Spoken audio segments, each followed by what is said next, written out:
nombre de Jesús. Amén. Amén. La semana pasada comenzamos con una serie de predicaciones acerca del libro de Hechos.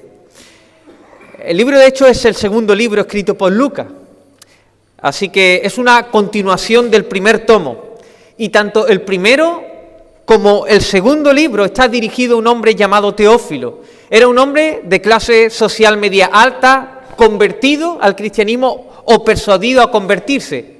Seguramente tenía muchas y diferentes versiones acerca del cristianismo, por parte, por ejemplo, de los romanos, por parte de los judíos. Tendría a lo mejor algún reporte que no era muy bueno acerca del cristianismo. Pero este hombre también conocía a cristianos. Así que tenemos a Teófilo con muchas interpretaciones acerca del cristianismo y posiblemente tendría lo que estuvimos hablando, el síndrome del teléfono escacharrado, el teléfono roto. Era un hombre que necesitaba saber la verdadera historia del cristianismo. Y entonces aparece Lucas, inspirado por el Espíritu Santo, y dice: Teófilo, mira, te voy a contar cómo fueron las cosas. Te he puesto las cosas en orden. La historia que ha sido ciertísima entre nosotros. Yo he estado con testigos oculares, he estado con los apóstoles y he investigado todas las cosas desde su origen. Y mira, a pesar de haber recurrido a testigos fidedignos, también he sido movido por el Señor para escribir esta obra. Así que le dice: ¿quieres saber lo que es cristianismo, Teófilo? El cristianismo es la única esperanza para la humanidad. El cristianismo es la única esperanza para la humanidad. No es la política, no son las filosofías griegas que escuchas diariamente, ni tampoco los grandes sacrificios y ritos de los religiosos. La única esperanza para los hombres y las mujeres de este mundo es Jesucristo. Así que el cristianismo se trata de Jesús, pero además se trata de lo que Él hizo y lo que Él enseñó. Esas dos cosas son inseparables, indisolubles, inquebrantables. Dos cosas que están totalmente unidas, ligadas. Teófilo, Jesús no es un simple maestro. Jesús no es ni siquiera el más grande de los maestros. Es mucho más. Es el autor de la vida. Jesús es Dios que se hizo carne en la persona de Jesús. Vivió una vida perfecta. Murió en la cruz del Calvario. Y al tercer día tomó de nuevo su vida. Así que Jesús es Dios, salvándonos de Dios. El cristianismo es una relación entre Dios y su pueblo escogido por medio de Jesús. Pero aún no acaba aquí, querido amigo. El cristianismo no es solo lo que Jesús hizo, sino lo que Jesús sigue haciendo por su Espíritu a través de su iglesia. Y es esto con lo que consiste el segundo tomo del libro de Lucas. Dios quiere aún bendecir a las personas y lo hace a través de su iglesia llena del Espíritu. Así que, ¿qué es el cristianismo? Se trata de Jesús, de lo que hizo y lo que aún sigue haciendo. Así que este es el resumen de la primera exposición que estuvimos considerando la semana anterior. Vamos a avanzar en este día con una frase de John Stott. Dice él: ha sido un saludable ejercicio para la iglesia cristiana de todos los siglos el compararse con la iglesia del primer siglo y procurar recuperar algo de su confianza, de su entusiasmo, de su visión y de su poder. Y este es mi deseo, es mi ruego, mi súplica a Dios, que esta iglesia recupere más confianza, más entusiasmo, más compromiso, más visión, más poder del Señor. Amén. Quiero que tiremos de imaginación. ¿Cómo está tu imaginación? ¿Está bien? Vamos a tirar. Piensa en Teófilo. Teófilo entre el año 61 y 64 después de Cristo. Él está viviendo en una sociedad donde está siendo impactada gratamente por el cristianismo. Él conoce a algunos cristianos y a Teófilo le ha llegado a sus manos, a su poder, el segundo libro de Lucas. Así que lo abre, comienza a leerlo, está con entusiasmo y a medida que él va leyendo el libro, ¿sabes qué? Su corazón vibra de emoción. Es un hombre inteligente, por lo que se da cuenta rápidamente de una cosa muy importante. Hay una diferencia grandísima entre los discípulos que se expresa en el Evangelio de Lucas y esos mismos discípulos que se expresan en el libro de Hechos. Son totalmente diferentes, aunque son las mismas personas. En el Evangelio de Lucas, los discípulos se muestran con mucha falta de fe, peleando entre ellos y riñendo entre ellos por los primeros puestos. En el Evangelio de Lucas, los discípulos se ve como abandonan al maestro en el momento más importante. Vemos a los discípulos encerrándose en la casa por miedo a las autoridades judías. Ahora Teófilo coge ese mismo libro, el tomo 2, y observa a estos discípulos y los ve llenos de confianza, sirviéndose y amándose fraternalmente unos a otros. Proclaman el Evangelio con valentía delante de las mismas autoridades que han matado a Jesús. ¿Qué ha pasado aquí? Esto es lo que se da cuenta Teófilo. Y esta es la pregunta que yo quiero contestar en el día de hoy. ¿Cuáles son las razones de esta metamorfosis de los discípulos? ¿Cuáles son los motivos del cambio de los discípulos? Pues bien, estas razones las encontramos en el primer capítulo de Hechos. Venid conmigo a la palabra del Señor, Hechos capítulo 1, versículo del 1 al 3. Dice la palabra del Señor: en el primer tratado, oh Teófilo, hablé acerca de las cosas que Jesús comenzó a enseñar y a hacer, hasta el día en que fue recibido arriba, después de haber dado mandamientos por el Espíritu Santo a los apóstoles que había escogido, a quienes también, escucha bien, después de haber padecido, ¿qué pasó? Se presentó vivo, con muchas pruebas indubitables. La primera razón, subraya ahí, la resurrección de Jesús. ¿Por qué cambiaron los discípulos de esta forma? Porque Jesús había resucitado. Lucas, en su Evangelio, concretamente, en los capítulos del 22 al 23, él nos habla de la pasión de Cristo. La pasión. Ahí nos habla desde el complot que tienen para matar a Jesús las autoridades judías. Pasa a mostrarnos cómo Judas pacta con estas autoridades la entrega de Jesús. Nos relata también en su Evangelio cómo ellos, los discípulos, están peleando por ser el mayor en el reino. Después predice la negación de Pedro. Posteriormente vemos a Jesús orando en Getsemaní, sudando gotas de sangre. Cuando él termina de orar, vemos como una turba viene hacia él, con Judas frente a él, le da un beso, lo arrestan. Después vemos cómo los discípulos se dispersan. Vemos después negando a Pedro 3 veces al Mesías. Vemos cómo se burlan de Jesús, le abofetean, lo llevan al consejo de ancianos del pueblo, a los principales sacerdotes y escribas. A continuación lo llevan a Pilato, Pilato lo manda a Herodes, Herodes lo vuelve a mandar a Pilato. Y aunque nadie lo pueda acusar, finalmente lo mandan y lo crucifican y el pueblo grita: crucificarle, crucificarle. Hasta aquí termina el capítulo 23.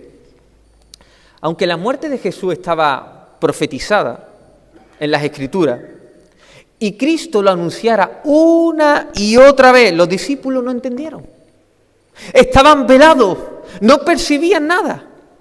La muerte de Jesús fue el desfallecimiento de su esperanza. Como los demás judíos, los discípulos también estaban esperando al Mesías, al hijo de David. Y ellos pensaban en un Mesías que los libraría inmediatamente de la opresión romana. En sus pensamientos no estaban a un Cristo que sufriera, que fuera azotado, que fuera golpeado, que fuera escupido y que finalmente fuera asesinado. Eso no lo concebían ellos. Era incompatible con su idea de Mesías. Algunos de aquí podemos decir: qué torpe, ¿no? Es muy fácil juzgar a estos discípulos desde este lado, que ahora vemos mejor la historia. No olvidemos que estos discípulos patanes, que eran patanes, ¿verdad?, duros de corazón, orgullosos, necios en muchas ocasiones, cuando Jesús los llama, lo dejan todo. Completamente todo.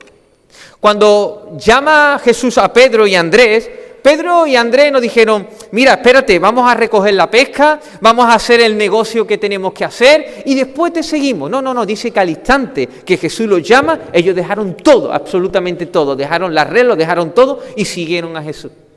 Cuando Jesús llama a Mateo, que se encuentra en el banco, en el lugar donde cobraban los impuestos, Mateo no dijo, mira, espérate, Jesús, yo tengo que hacer unos cuantos negocios antes, tengo que pactar bien con los romanos y que venga un sustituto, porque si no vamos a tener problemas con los romanos. No. Jesús llama a Mateo y al instante se levanta de allí y lo sigue.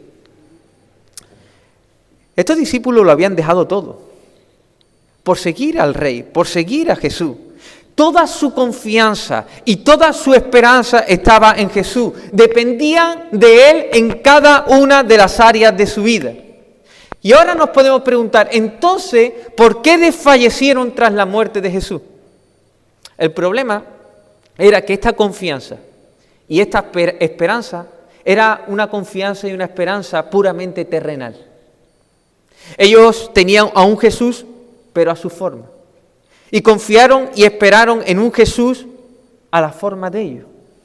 Por eso cuando realmente Jesús muere, eso fue una auténtica bomba mental para su vida. Lo habían dejado todo.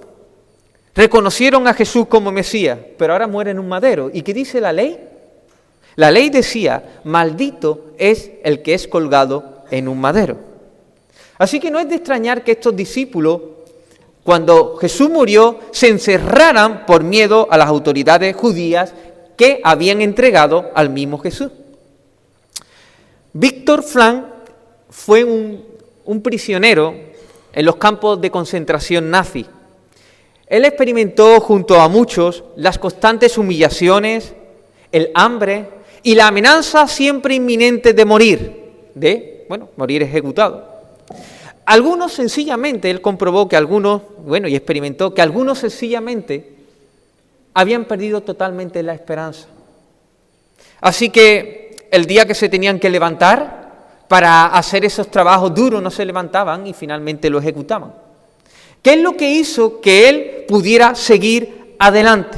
¿Por qué se levantaba? Aguantaba vejaciones, aguantaba muchas cosas y situaciones difíciles de los campos de concentración nazi, duros trabajos. ¿Por qué? Para él la esperanza era ver a su familia. ¿Qué diferencia había entre aquellos que se dejaban de luchar y otros que luchaban? ¿Cuál es la diferencia? La esperanza. Un autor dice, la esperanza es lo que te permitirá sobrevivir. El problema de los discípulos era una deficiente interpretación de Jesús. Y por eso tenían una esperanza deficiente. Ellos, después de la muerte de Jesús, están vivos, siguen vivos, pero sin esperanza. Están vivos, pero con temores. Están vivos, pero paralizados. Están vivos, pero muertos. El día que se cerró la tumba con esa gran piedra, la esperanza también quedó enterrada. Querido, hay muchos denominados cristianos que han cerrado su Biblia por el capítulo 23 de Lucas.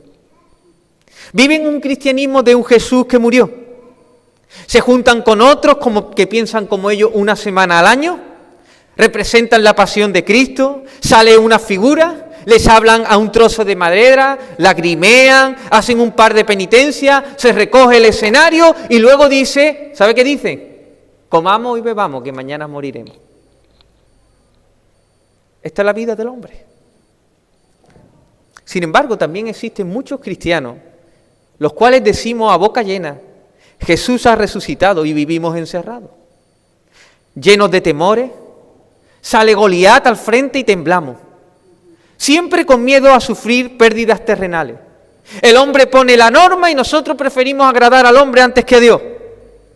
El antiguo amo nos llama, el pecado, nos manda a hacer algo y nosotros obedecemos. La muerte asoma su cabeza y nosotros tambaleamos. Teófilo diría, mira Lucas, estos cristianos que aparecen en tu evangelio no tienen nada que ver con los que aparecen en este segundo libro que hay aquí. Son diferentes. ¿Dónde está la clave del cambio? Lucas lo muestra en este versículo 3. A quienes también después de haber padecido se presentó vivo. se presentó vivo. Lucas después nos relata en su evangelio cómo Jesús se presenta a unas mujeres que venían con especias aromáticas fúnebres para ponerlo en el cuerpo de Jesús, y Jesús se le aparece, y uno de los ángeles le dice: ¿por qué buscáis entre los muertos al que vive? No está aquí, ha resucitado. ¿Qué hacéis aquí? Después Jesús se aparece a dos que iban dirigidos al camino a Emaús y les exhorta: oh insensatos y tardos para creer todo lo que los profetas han dicho. ¿No era necesario que el Cristo padeciera estas cosas y que entrara en su gloria?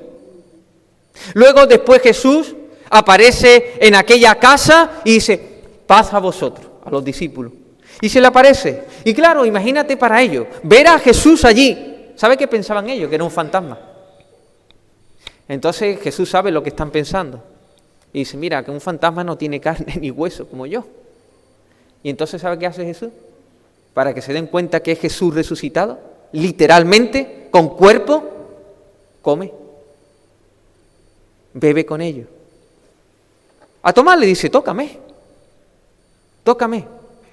Y entonces vemos cómo Jesús se presentó durante 40 días. Un día, otro día, otro día, otro día. 40 días estuvo con sus discípulos. Jesús ha resucitado. ¿Qué impacto produjo esto en sus discípulos? ¿Qué repercusión tiene este evento para el cristiano? En Mateo 28, versículo 17, se describe una de las apariciones de Jesús cuando se presenta vivo a sus discípulos.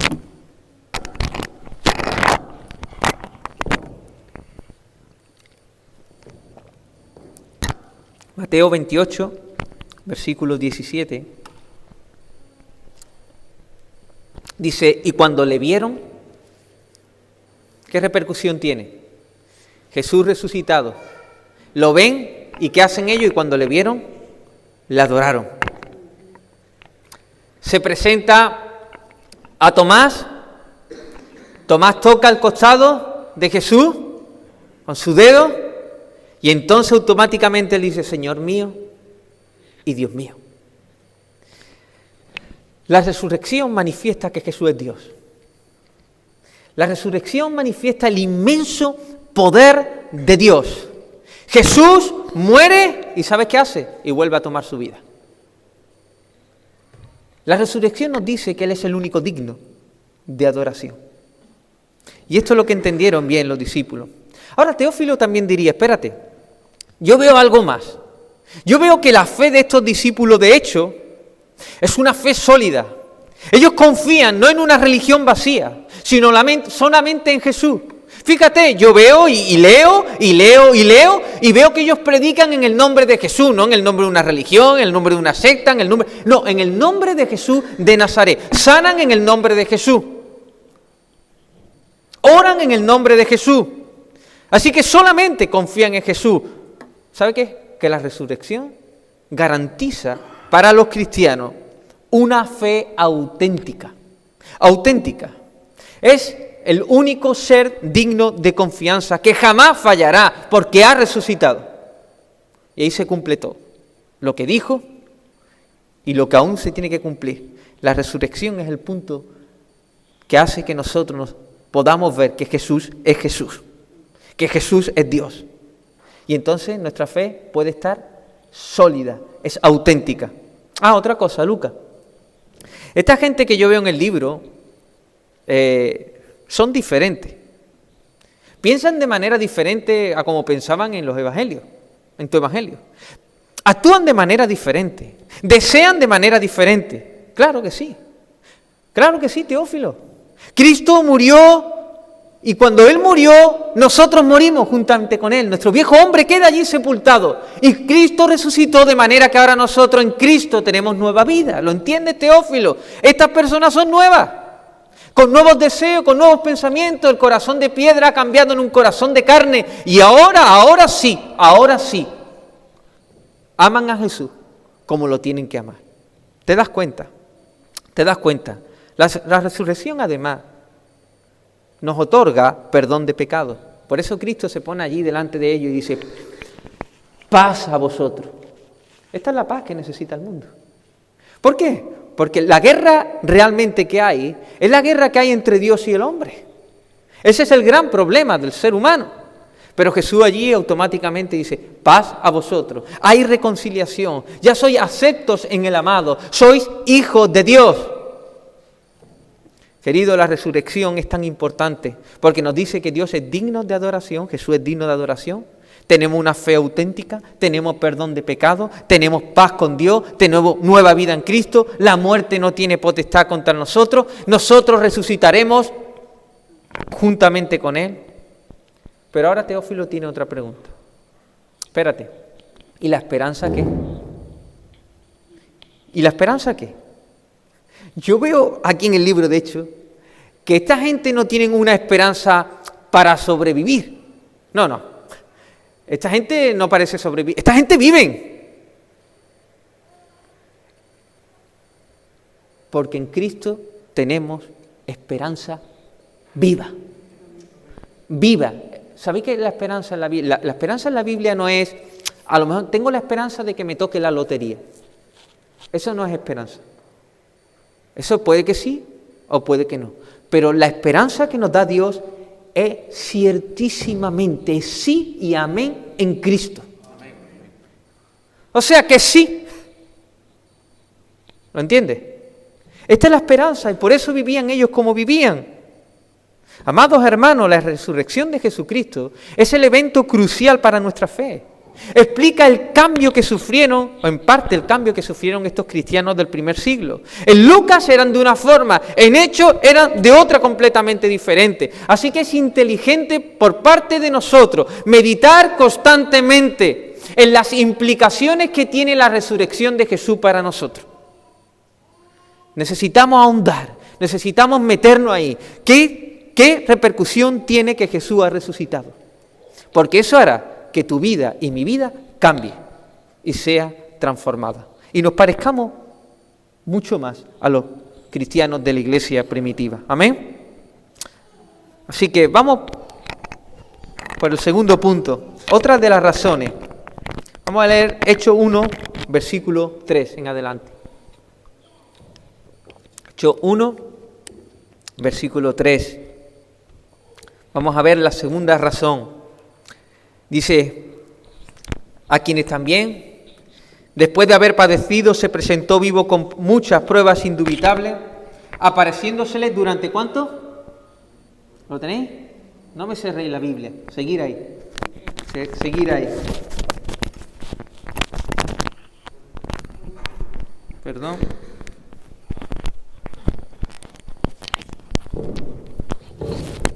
Es que no me quito la bufanda hoy. Lo siento. Iba a predicar con bata, pero bueno, tampoco. Y a quienes también después de haber padecido se presentó vivo con pruebas, muchas pruebas indubitables, apareciéndosele durante 40 días, y dice que, ahora, y enseñándoles o hablándoles acerca del reino de Dios. Durante esos 40 días, Jesús hacía cosas, pero también enseñaba. ¿Qué enseñaba? ¿Qué enseñaba? El reino de Dios. ¿Qué enseñaba? El reino de Dios. Fíjate cómo Él comienza su ministerio terrenal. ¿Sabéis cómo comienza su ministerio terrenal? Marcos 1, 14, 15 dice, después que Juan fue encarcelado, Jesús vino a Galilea predicando el evangelio del reino de Dios. Y Él dijo, el tiempo se ha cumplido. El reino de Dios está aquí, se ha acercado. Arrepentíos y creed en el evangelio. ¿Qué es lo primero que enseñó Jesús acerca de Él? Lo último que enseñó acerca de Él. ¿Qué es eso del reino? Eso estaría diciendo Teófilo. ¿Qué es eso? ¿Qué es lo que contaba Jesús? Muy bien, el reino de Dios, lo hemos enseñado durante varias semanas, es el gran plan de Dios desde antes de la fundación del mundo. Él tenía un plan, el reino de Dios. Es la obra excepcional de Dios. Y el reino de Dios es el pueblo de Dios, hemos dicho, como dice un autor, en el lugar de Dios, bajo el gobierno de Dios. Y todo será bendición. Este autor del cual hemos sacado esta definición, divide la Biblia en 8 secciones. Primero nos habla del patrón del reino, nos habla de cómo deberían ser las cosas, como en el Edén. Después nos habla, en la segunda división, del reino caído. El hombre desobedece, entra el pecado en el mundo, viene el juicio de Dios. En este periodo vemos el alcance del pecado, la dispersión de las naciones después de Babel. Tercera sección, vemos el reino prometido. A Abraham se le promete que en él serían benditas todas las naciones. Se le promete un pueblo, se le promete un lugar, una tierra, y se le promete bendición. En cuarto lugar, vemos cómo Dios cumple de manera parcial el reino de Dios en Israel, en los tiempos de Salomón. Quinto lugar, vemos que Israel falla estrepitosamente con su propósito, y vemos cómo los profetas empiezan a profetizar de que viene el reino de Dios porque viene el rey, el hijo de David va a venir. En el sexto lugar vemos el reino presente. Jesús está aquí, y si Jesús está, el reino de Dios ha llegado. ¿Te das cuenta por qué Jesús dice, el reino de Dios ha llegado? ¿Por qué? Porque el rey está aquí. El rey ha venido. En séptimo lugar tenemos el reino proclamado, que es desde que Jesús asciende hasta que Jesús vuelva. Ese es nuestro tiempo. Es la hora de proclamar el reino de Dios, para que muchas personas vengan al arrepentimiento y entren en el reino de Dios. Y en octavo lugar será el reino consumado. Jesús volverá, vendrá, hará juicio contra Babilonia, el falso profeta, Satanás, la bestia, hará juicio sobre los impíos, y entonces restaurará todo lo nuevo, cielos nuevos y tierra nueva. El templo de Dios, la casa de Dios, ya no habrá más sufrimiento, ni lloro, ni lamento, sino que estaremos continuamente en la inmediata presencia de Dios por toda la eternidad. Allí estaremos el pueblo de Dios, los que han sido lavados por la sangre del Cordero. Estaremos en la ciudad de Dios, bajo el gobierno del Príncipe de Paz. Por tanto, gozaremos de una bendición plena, porque veremos a Dios cara a cara. ¿Qué te parece? Esto es lo que enseñaba. Cosas de esta enseñaría Jesús, el reino de Dios. Jesús le estuvo hablando acerca del reino 40 días. Así que el primer día Jesús lo acercó y le dijo, hijitos, venid, os voy a enseñar algo. ¿Qué nos va a enseñar Jesús? Acerca del reino de Dios. El segundo día, hijitos, venid aquí, os voy a enseñar. ¿Qué nos va a enseñar Jesús? El reino de Dios. Otra vez, el reino de Dios, vale. El tercer día, venid, hijitos, os voy a enseñar acerca del reino de Dios. El cuarto día, Jesús, acerca del reino, ¿no? El quinto día, Señor, enséñanos más acerca del reino. Enséñanos más. Durante 40 días estuvo enseñando el reino de Dios. El reino de Dios. ¿Qué repercusión tiene esta enseñanza para los discípulos? Que cambió tanto a los discípulos. Primero, lo que le está haciendo ver Jesús es al maravilloso gran Dios. Su poder, su sabiduría, Dios soberano, que guía toda la historia ¿hacia qué? Hacia el gran plan que Él tiene. Se dan cuenta de que Dios tiene el control de todas las cosas y que está llevando todas las cosas hasta el final. No hay nadie que pueda parar el reino de Dios. Segundo, otra de las cosas que está pasando aquí es que con esta enseñanza está purificando sus corazones. Sus corazones. Es curioso, pero antes de que viniera el derramamiento del Espíritu Santo en Pentecostés, dice la palabra que estaban todos unánimes, antes de que viniera el Espíritu Santo. En aquella habitación no solo hay 120 personas que se han juntado allí, no, son 120 personas unánimes, que han permanecido juntas, y esos discípulos que se peleaban han permanecido juntas día y noche, 10 días. En aquella habitación no hay 120 proyectos, ¿no? No hay 120 propósitos de vida, no hay 120 diferentes planes. Allí hay un solo plan, un solo propósito. ¿Sabéis cuál es? El reino de Dios. la gloria de Dios. Se acabó. Esa enseñanza ha purificado sus corazones. Allí ya no tienen que estar peleando por los primeros puestos, porque solo hay un puesto que le pertenece ¿a quién? A Jesús, al Rey de Reyes.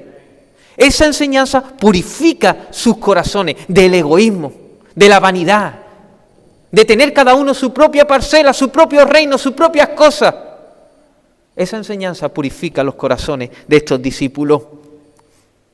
Los verdaderos cristianos, diría Teófilo, parece que solo tienen un tema: Cristo el Señor, su reino, su gloria, su poder. Ellos oran, estaría diciendo Teófilo, yo los escucho orar a estos cristianos que yo conozco. ¿Y sabe qué hacen y cómo terminan las oraciones? Porque tuyo es el reino, el poder y la gloria. ¿Qué ha pasado a sus discípulos? Si hace unos días se estaban peleando por los primeros puestos. La enseñanza del reino ha purificado sus corazones.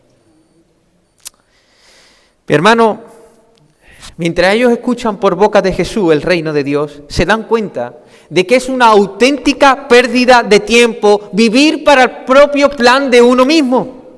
Yo vivo para mi carrera, para mi trabajo, para tener mi propia finca, mis hijos, incluso para mi propio ministerio.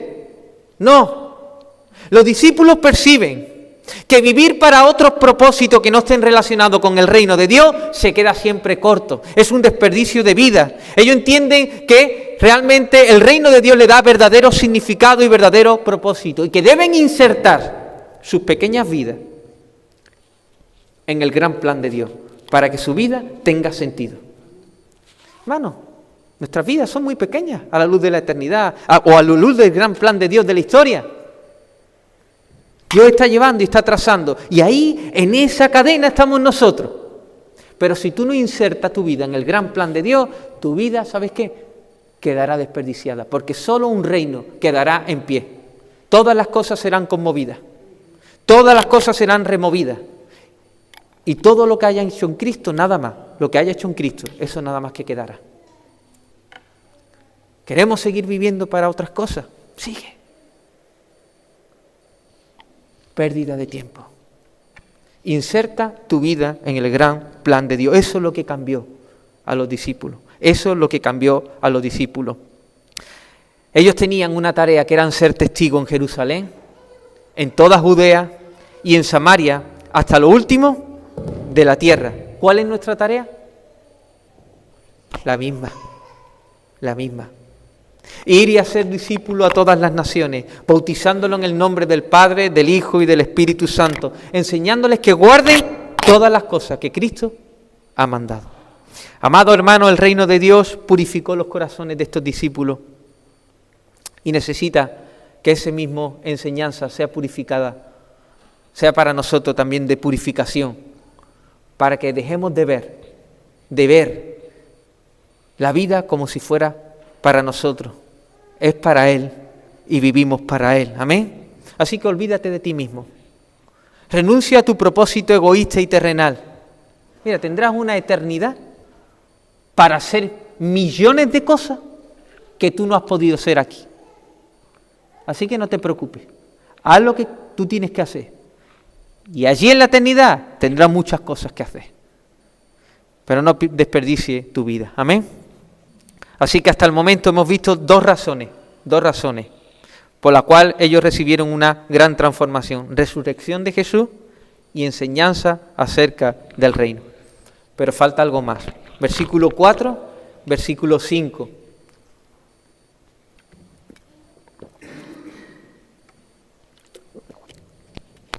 ¿Lo tenemos? Y estando juntos, les mandó que no se fueran sino que esperasen la promesa del Padre, la cual les dijo: oísteis de mí. Porque Juan ciertamente os bautizó ¿con qué? Mas vosotros seréis bautizados con el Espíritu Santo dentro de no muchos días. Esta es la tercera clave. La venida del Espíritu Santo en la vida de estos hombres. Pero esa venida era para morar en ellos para siempre. Hay que decir que ellos recibieron el Espíritu Santo de una manera excepcional, porque era un momento de transición. Así que ellos creyeron en Jesús y después recibieron el Espíritu Santo. Pero después en las enseñanzas del apóstol Pablo nos damos cuenta que en el momento que creemos, recibimos el Espíritu de Dios. ¿Amén? Subraya ahí, en el momento que nosotros creemos, tenemos el Espíritu Santo. Tenemos un paso de muerte espiritual a vida espiritual. Tenemos una vida nueva. Mira, la resurrección por sí sola y la enseñanza del reino por sí sola o unida a la resurrección con la enseñanza del reino, no hace que realmente ellos sean transformados. Falta algo más. ¿Sabéis por qué? Porque Jesús se presentó no solo a 120 personas. En aquella habitación anteriormente había 500 personas. Y esas 500 personas vieron a Jesús resucitado. Y esas 500 personas escucharon hablar acerca del reino, pero solo 120 quedaron. 120 quedaron. Esas personas que si hubieran rechazado, no lo sabemos exactamente bien, si hubieran rechazado y hubieran dicho, yo es que vi a Jesús resucitado y escuché las enseñanzas de Jesús, eso no garantiza el cambio, si no viene el Espíritu Santo y aplica la resurrección de Jesús a nuestras vidas y purifica con la enseñanza de Jesús nuestras vidas, no hay nada. El Espíritu de Dios es vital para la transformación de estos discípulos. Y ellos lo recibieron el día de Pentecostés. Dice Jesús, sabía lo que necesitaban. Y dice, quedaos en Jerusalén y esperar a ser bautizados. Teófilo diría, vale, muy bien, Lucas. Veo que el Espíritu Santo es necesario para dar nueva vida, una esperanza viva en virtud de lo que Cristo ha hecho. Entiendo que era necesario que el Espíritu aplicara el reino de Dios en los corazones para no tener grandes cabezones, pero estos cristianos que yo conozco, estos cristianos que tú me muestras también en este segundo tomo, son débiles, pero tienen una valentía excepcional. Muchos de ellos no tienen grande estudio, pero no vea cómo hablan. Hablan con denuedo, con poder, con autoridad. El carácter de ellos es excepcional. Bendicen a los que los maldicen y a los que los persiguen. Y todavía lo increíble es que cuando yo escucho lo que pasó en el tiempo de Nerón, estoy escuchando que muchos cristianos, de los cuales eran colgados y eran quemados, y mientras eran colgados y quemados cantaban himnos. ¿Esto qué es, Teófilo? ¿Esto qué es? Explícame. Se llama poder. Teófilo, eso se llama poder. Poder de lo alto. Ese es el Espíritu Santo. Ese es el Espíritu Santo. El Espíritu de Dios. ¿Te imaginas? Aquí a estos discípulos. Esto es lo que necesitaban, esperar los discípulos. Pero ¿te imaginas a estos discípulos no obedeciendo este mandato? Esperar la promesa. Mira, Jesús ha resucitado, lo hemos visto.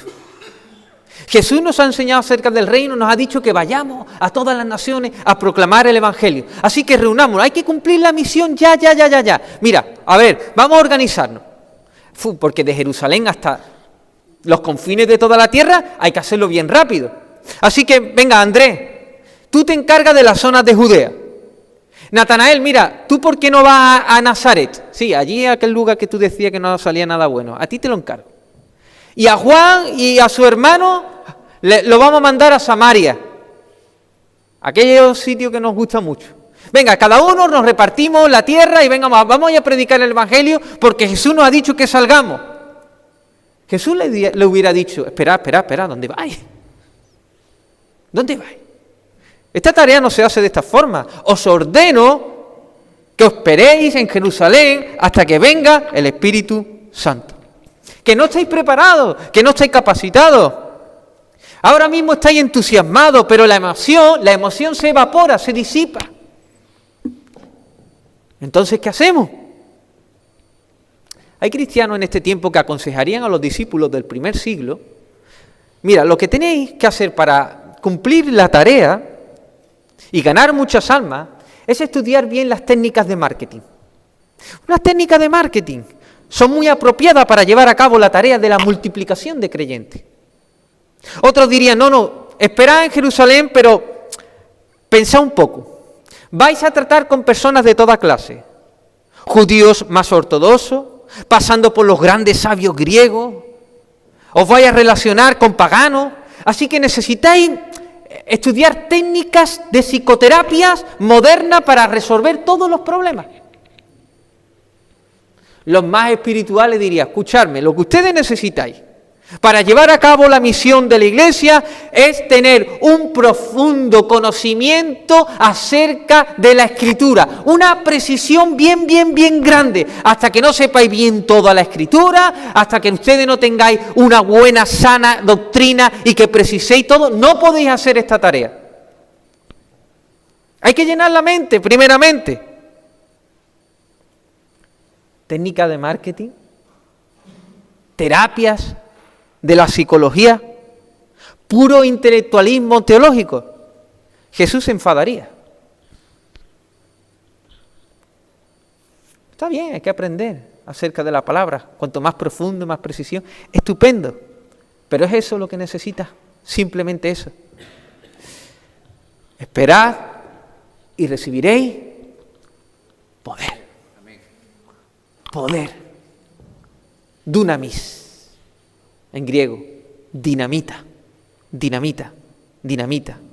El poder es una persona. La palabra dice, de Dios es el poder. No hay poder sin Dios. ¿Lo entiendes? Él es la fuente de todo poder. El poder se manifiesta mientras nosotros permitimos que el Espíritu Santo controle nuestras vidas. Si el Espíritu Santo no controla nuestras vidas, ¿en qué enclé? Débil. Cristianos muy carnales. Cristianos egoístas. Cristianos mirando nuestro propio ombligo. Cristianos siempre batallando el círculo vicioso del mismo pecado. Cristianos que no se parecen a hechos. Porque no permitimos que el Espíritu Santo controle nuestra vida. Querido, no eran cursos de confesión positiva lo que le hacía falta a los creyentes de Hechos. Lo que le hacía falta era la llenura del Espíritu Santo, la operación efectiva y eficiente del Espíritu Santo en sus vidas. Si eres creyente, quiero decirte en este día que ellos no tienen algo que tú no tengas. Nosotros, si somos verdaderos creyentes, tenemos y mora dentro de nosotros el Espíritu Santo. La única diferencia es si nosotros estamos dejando controlar nuestras vidas al Espíritu Santo o no. Ahí está. ¿Le estamos permitiendo al Espíritu que controle nuestra vida? Incluso nosotros podríamos decir que tenemos más recursos que ellos en aquel momento. Tenemos mucha preparación, somos muy precisos acerca doctrinalmente. Lo mismo tenemos incluso hasta más elocuencia humana. Ese es el problema. De estas cosas no, el problema es que nos apoyamos en estas cosas. El problema es que confiamos en estas cosas, en vez de confiar en el Señor. Gastamos un montón de tiempo en todas estas cosas en vez de buscar la llenura del Espíritu. Amados hermanos, necesitamos pedir al Señor que mientras vemos hechos, sane nuestra miopía espiritual, para ver las cosas como son en realidad y así podamos confiar y experimentar el poder de Dios en nosotros para llevar la misión. Amén. Aquí está, 3 cosas vitales para la transformación del creyente. Resurrección de Jesús, meditar en ella, mirarla, contemplarla, ver las implicaciones que hay en esto, creer la resurrección de Jesús. Segundo, las enseñanzas acerca del reino de Dios, que purifique nuestro corazón, que no somos personas que viven individualmente el cristianismo, somos un cuerpo, somos una familia, somos la iglesia, todos tenemos la misma misión de predicar el Evangelio a toda criatura. Y esta misión no se puede hacer sin el Espíritu Santo. El Espíritu Santo fue el que transformó la vida de estos discípulos. Amén. Querido, quiero que te imagines por un momento que Teófilo lo invitamos. Bueno, tú lo invitas a tu casa durante 40 días. Y durante 40 días está contigo. Y durante 40 días Él ve cómo tú actúas en el trabajo, cómo actúas en el hogar, cómo actúas cuando no hay nadie, qué es lo que ves con tus ojos, qué es lo que oyes con tus oídos, cómo te relacionas con las personas, cómo reaccionas ante la presión, ante circunstancias adversas.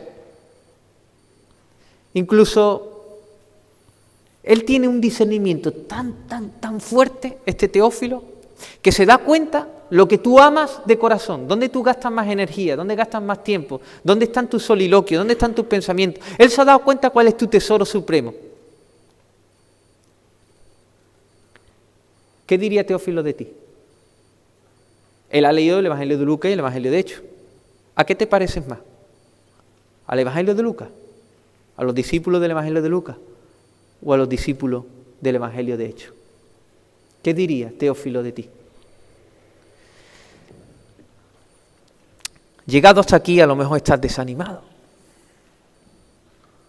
incluso frustrado, incluso lo mismo, avergonzado, confundido. Pero yo quiero animarte hoy. Te quiero animar, hermano. Porque no necesitas otra cosa que no haya visto en este día para recuperar tu confianza, tu esperanza y tu propósito y el poder de Dios. Está aquí, hermano. Aquí están las razones por las cuales nosotros podemos ser cambiados, transformados, para parecernos a estas personas, a estos cristianos de la iglesia primitiva. Hay una resurrección que nos provee una nueva vida y una esperanza viva. Hay un reino de Dios que purifica nuestro corazón, una enseñanza. Y hay una persona llamada Espíritu Santo que mora dentro de ti, que mora dentro de mí. Y es el poder de Dios. Es el poder de Dios. Eso mismo lo tenemos. Necesitamos, queridos, asimilar esta verdad del reino de Dios, porque la tumba está vacía, La tumba está vacía. Cristo ha resucitado. Así que adóralo a Él. Témelo a Él, porque si tú temes a Dios no temes nada. El día que temo, dice, me viene el temor, yo en ti confío, porque Él es mi luz y mi salvación. Cuando estés persuadido a pecar, dile al pecado, yo ya no estoy bajo tu gobierno. Cristo me ha libertado. Cuando se asome la muerte, dile, ¿dónde está muerte tu aguijón, oh sepulcro, tu victoria? Mas dadas sean gracias a Dios que nos da la victoria por medio de nuestro Señor Jesucristo. Amén. Adéntrate en una relación viva con el Dios vivo. ¿Quieres ser renovado, mi hermano? Hay una canción que dice, no hay lugar más alto, más grande, que estar a tus pies. Nosotros nos ponemos a los pies de Jesús para enjugarlos y darle gratitud, para adorarlo, pero también nos podemos poner a sus pies para escuchar su palabra. Esa palabra que nos purifica, esa palabra que realmente nos corrige, nos exhorta, nos sana.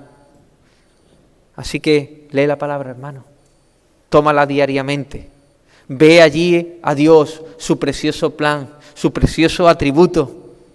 Dile, Señor, enséñame más acerca del reino y sobre todo inserta tu pequeña vida en el gran plan de Dios. Amén.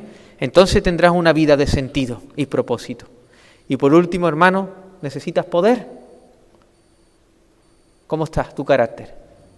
Hay que ser pulido, ¿no? El mío también. ¿Qué pecados te controla? ¿Qué te avergüenza? Porque hay tanta falta de predicación en nuestras vidas. ¿Necesitamos poder, sí o no? ¿Necesita poder, hermano? ¿Está en nosotros? No que es nuestro, sino hay uno que es nuestro, que se llama Espíritu Santo. Amén. Permítelo que Él te posea. Permítelo que controle tu vida, todas las áreas de tu vida. Obedécelo, nada más escucharlo. Aprovecha el tiempo, no sea insensato y llénate del Espíritu de Dios. Amén.